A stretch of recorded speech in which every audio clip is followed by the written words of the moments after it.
Bonjour à tous. Désolée pour le retard, petit souci technique et on est en train de régler ça. Donc c'est bon, vous m'entendez pas trop fort, pas de l'arsène. Ok, merci pour votre patience, c'est cool. Donc moi je suis Ingrid. J'aimerais bien, avant qu'on commence cette conférence, peut-être vous connaître un peu. Alors je ne vais pas vous demander de vous présenter, mais est-ce que, en levant la main, vous pouvez me dire, parmi vous, ceux qui travaillent dans le domaine de la RSE? Ok. Dans le domaine logistique? Ok. Commercial? Commercial. Marketing, communication? Ok. Et alors les autres, vous faites quoi? Asso! Génial. Ah bah super. Très bien. Donc moi je suis Ingrid et responsable du développement commercial chez Dunn et nous allons aujourd'hui parler d'un sujet qui intéresse beaucoup, l'écologie. Et on va y rajouter mon expertise, donc le don aux associations des entreprises. Alors, pardon, je vais faire comme je peux, vous allez me voir bouger beaucoup. Donc on le sait aujourd'hui, le climat se dérègle, les ressources s'épuisent et pour autant, il est nécessaire de trouver une solution pour réduire le gaspillage. En France, il y a à peu près 4 milliards d'euros par an d'invendus non alimentaires dans les entreprises. 4 milliards d'euros, c'est l'équivalent en moyenne de 3% d'un chiffre d'affaires. Donc si vous êtes une PME et que vous réalisez 50 millions d'euros de chiffre d'affaires annuel, vous allez avoir une problématique d'invendus à hauteur de 1 500 000 euros par an. Donc c'est un vrai sujet. Il faut absolument s'y pencher et on va voir ensemble comment ça fonctionne, bien sûr. Il y a une solution qui existe, tout le monde ne la connaît pas encore, c'est pour ça que vous êtes là aujourd'hui peut-être, c'est le don. C'est une solution qui est puissante et qui est simple. Et le don, ça sert à quoi? Ça sert à transformer des problématiques d'entreprise en impact sociétal positif. Et chez Dunn, on aime bien appeler ça des belles histoires. Donc ce qu'on fait, c'est qu'on transforme des surstocks, des stocks morts, des stocks dormants en belles histoires. Alors le don, c'est une démarche qui est encouragée par la loi AGEC. Est-ce que vous connaissez la loi AGEC? Oui? Très bien. Donc elle a 5 axes que l'on voit là: sortir du plastique jetable, mieux informer les consommateurs, lutter contre le gaspillage et pour le réemploi solidaire, agir contre l'obsolescence programmée et mieux produire. Alors quand on parle de lutter contre le gaspillage, la loi AGEC dit clairement: détruire ce qui peut encore servir n'est plus acceptable. Et elle préconise de limiter les invendus, elle préconise de favoriser le réemploi, et tout ça via le don aux associations. Alors pourquoi par le biais du don? C'est ce que nous allons voir dans les prochaines minutes. Alors peu importe les produits que l'on souhaite donner, que ce soit des vêtements, de l'alimentaire, de l'équipement électronique, des produits industriels, le don permet concrètement de réduire notre empreinte environnementale de plusieurs façons.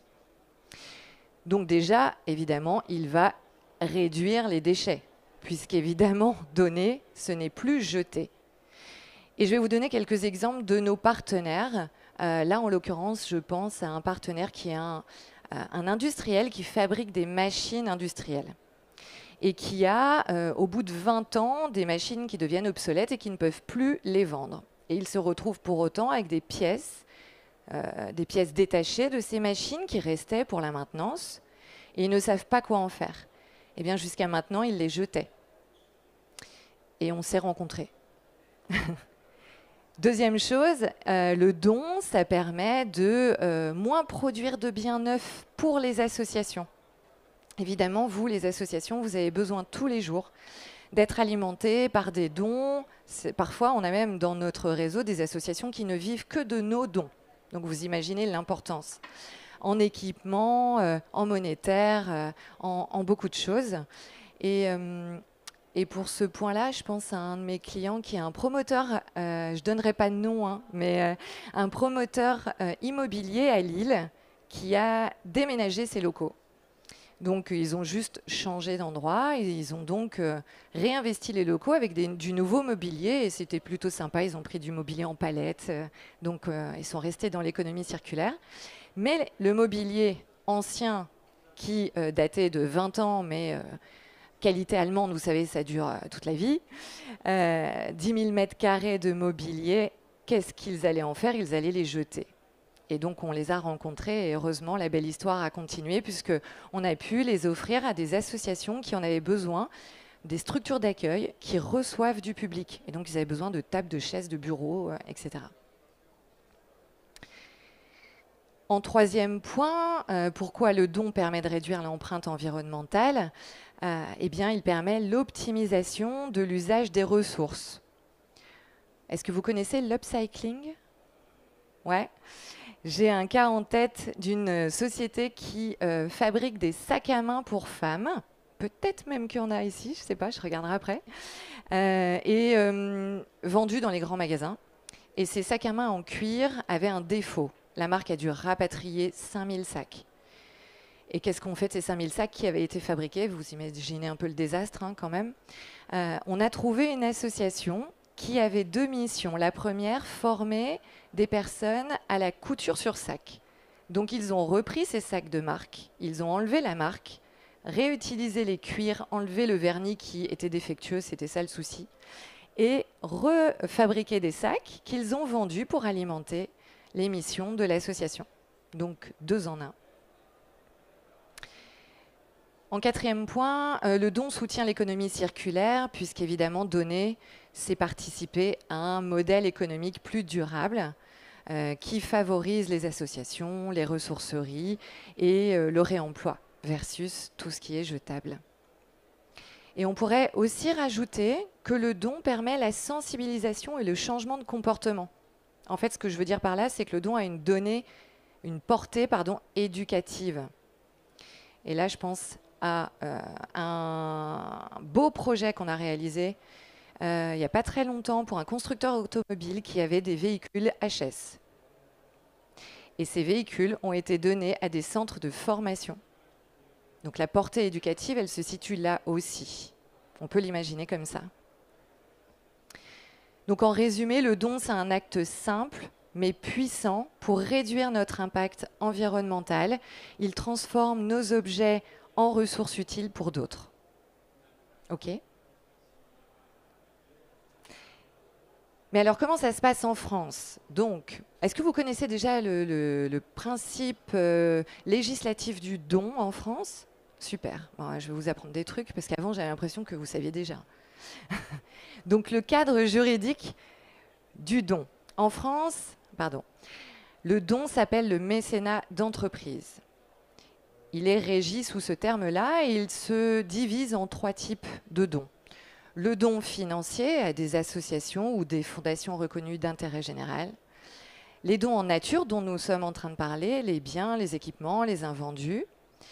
Et le mécénat de compétences. Donner du temps, des compétences via des salariés que l'on déplace pendant leur temps de travail pour des missions. Ça, c'est le mécénat d'entreprise en France. Et il est très avantageux en termes fiscaux. Les entreprises qui donnent peuvent générer une réduction d'impôt de 60% de la valeur donnée. Vous donnez 100 000 euros, vous êtes une entreprise, hein, vous donnez 100 000 euros, vous générez 60 000 euros de réduction d'impôt sur l'IS, sur l'impôt final de l'entreprise. Il y a des limites. Ces limites, elles sont modulables, vous allez voir. Mais la limite, c'est que l'on prend le chiffre d'affaires de l'entreprise, 0,5% du chiffre d'affaires. Et ça vous fait une limite annuelle pour donner. Ou 20 000 euros. Mais très souvent, on n'est plus sur 0,5, on prend le plafond qui est le plus avantageux.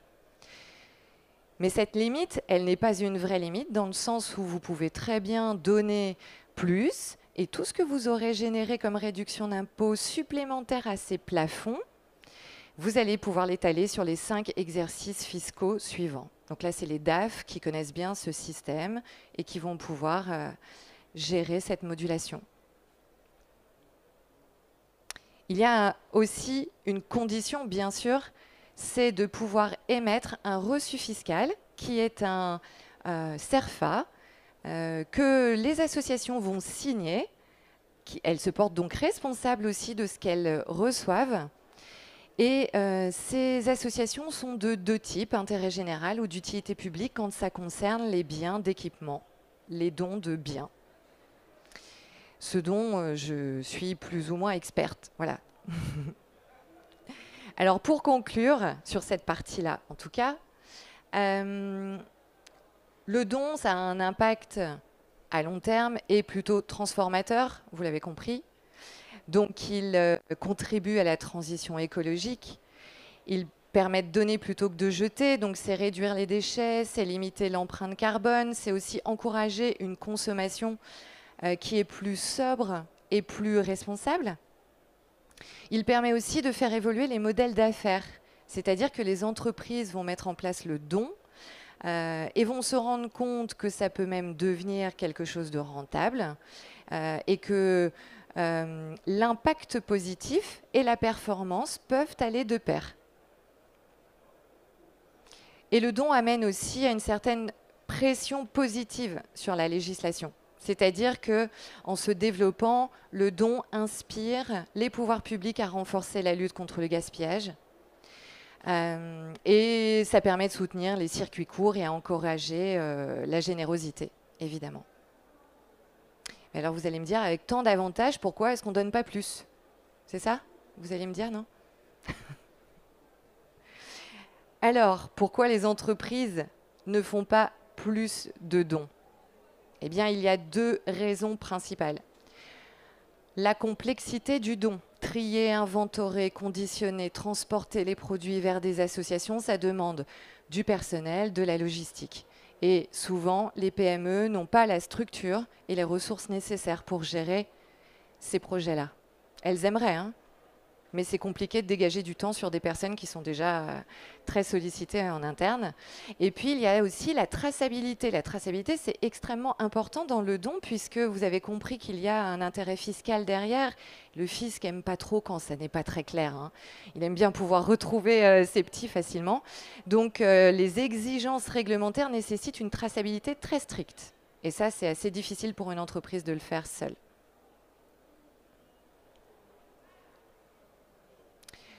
Alors chez nous, vous l'avez compris, nous sommes des experts du don non alimentaire en France. On est même depuis peu les leaders. Et notre mission, c'est d'être cet intermédiaire expert entre les entreprises et les associations. Je vous parle un peu de nous, rapidement.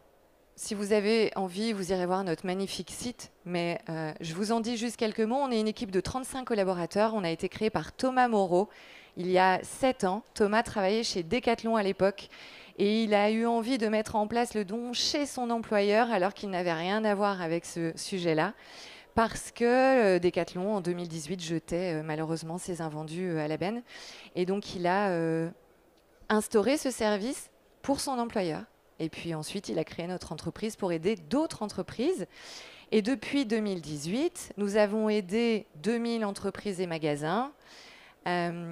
Nous avons constitué un réseau d'associations sur la France entière. On a maillé la France entière avec plus de 2000 associations qui sont certifiées, authentifiées et qui correspondent aux critères qu'on attend pour le don. Et on a surtout, et ça on en est fiers, réalisé 8600 missions de dons. Alors je vais vous expliquer comment on travaille très rapidement, hein. On a mis en place un process qui se veut le plus simple possible et le plus traçable pour l'entreprise. Très important. La première étape, c'est que l'entreprise constitue le fichier de ce qu'elle a envie de donner. Très simple, 3 colonnes, désignation, quantité, valeur. Valeur, parce que vous vous rappelez, il y a une défiscalisation à la fin. Donc on doit donner une valeur au don et les associations ont besoin de connaître la valeur de ce qu'elles reçoivent aussi. Quand on a ce fichier identifié par l'entreprise, on peut travailler et là, on va proposer des projets associatifs à l'entreprise sous 10 jours. Ensuite, on va gérer le transport et la logistique. Et ça va permettre la traçabilité aussi, avec tous les éléments que l'on fera signer à la société et l'espace dédié que l'entreprise a sur notre site, puisqu'il y a une plateforme digitale qui permet de supporter tous les comptes entreprises et les comptes associations pour la traçabilité. Et à la fin, bien sûr, l'ultime étape, c'est de faire signer à l'association le reçu fiscal. Et nous, ce qui nous importe quand on choisit des associations, c'est de les choisir en local. Évidemment, on ne va pas rajouter encore du transport et des kilomètres à ces produits qui en ont déjà beaucoup fait. Donc, on va s'attacher à être le plus local possible. La moyenne chez nous, c'est qu'on est à 52 km autour du point de collecte du client, donc c'est plutôt local. Et on va chercher des projets forts, des projets qui sont vraiment très impactants et qui vont aider des populations. Et on dira toujours à l'entreprise, quand on lui présente ces projets, ce que l'association fera de ces beaux produits dans leur mission au quotidien.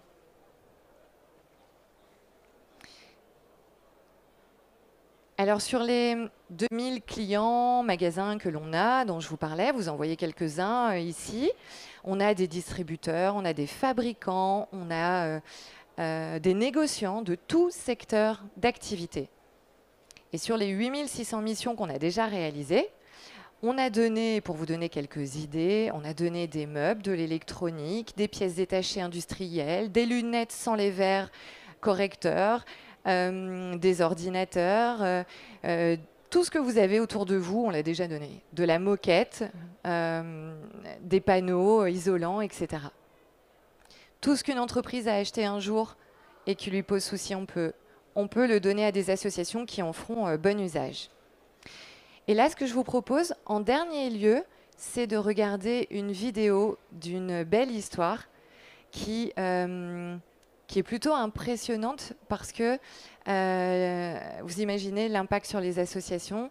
C'est la marque Atlantique, un fabricant de sèche-serviettes, chauffage, pompage chaleur, qui a souhaité nous confier la mission de donner 1000 palettes de sèche-serviettes, et c'était un mois de décembre. Donc c'était un très beau projet, et vous allez voir tout de suite si la vidéo se lance. Je ne crois pas, mais est-ce qu'il y a du son? Bon, c'est pas... En fait, elle n'est pas là, c'est écrit erreur.